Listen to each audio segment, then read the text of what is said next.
The Dawdler's philosophy. Snippets. Just a taste. I think you might be overrated. Anyway, sure. I know I'm Einstein absolutely... and multi. Anyway, yeah. People know the name. Some people.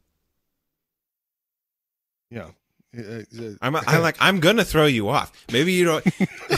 It's happening. I know. I'm like, you're like, I don't know how many minutes we're into this thing, but you're already like nitpicking. It's like 7 minutes in. I don't know. I thought chimps found that to be. It builds camaraderie. It's I'm just grooming your verbal nits. You like, are you putting them in like little like braids? Anyway. So anyway, he wrote this essay on the principle of population, 1798. And I think the big part that for him kind of stands out is this notion that there'd be some kind of surplus human beings in societies, and let's say his thesis was, and I quote, The power of the population is indefinitely greater than the power in the earth to produce subsistence for man.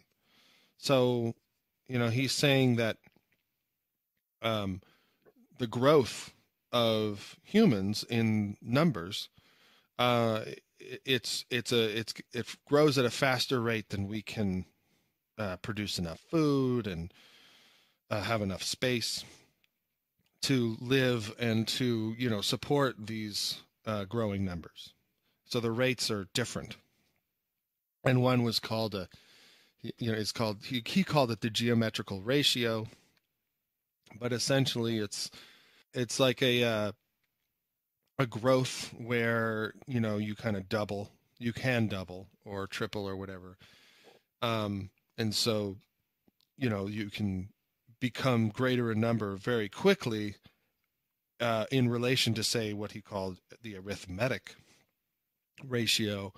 And the arithmetic ratio is essentially just a very steady, it's the same amount that increases at every interval of whatever the time unit is, say for every generation, or you could say for every year or something like that. So that was his thing, was that the rates are different. And so what happens when the rate of growth in the population of people, it overshoots what can be supported. So we'll call that what can be supported shit, like the population's carrying capacity. The environment's anyway, carrying, right? The what? The environment's carrying capacity? You said the population's carrying capacity. But the population is that which is being carried by something. And whatever it is that's doing the carrying is what has the capacity, right? So if we call it the planet or... Yeah, that's fine. We still associate that as like a number of people. And so, yeah, maybe I slipped of the tongue there. But you saying that is how scientists refer to it? The population's carrying capacity? The carrying capacity of the population, I think, is generally what I was trying to say.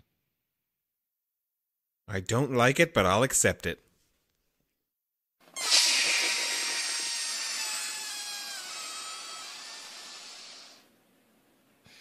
Oh, fucking Christ. Anyway, so...